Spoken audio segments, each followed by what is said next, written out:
चितळे बंधू.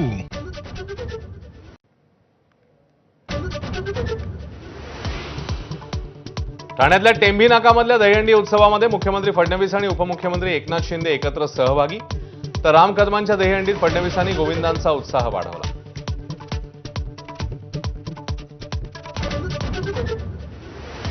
ठाण्यामध्ये कोकणनगर गोविंदा पथकाकडून 10 थारांचा विक्रम. मंत्री प्रताप सरनाईकांच्या संस्कृती दहीहंडीने वेधलं लक्ष.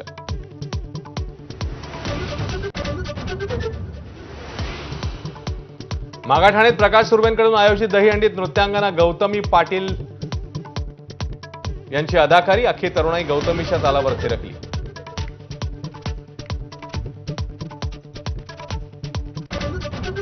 रात्रीच्या डबल सेंचुरीनंतर मुंबईतला पावसाचा जोर ओसरला. लोकलची वाहतूक धीम्या गतीने पण सुरळीत. पण महापालिका आणि सरकारचं मुंबईकरांना सतर्क राहण्याचं आवाहन.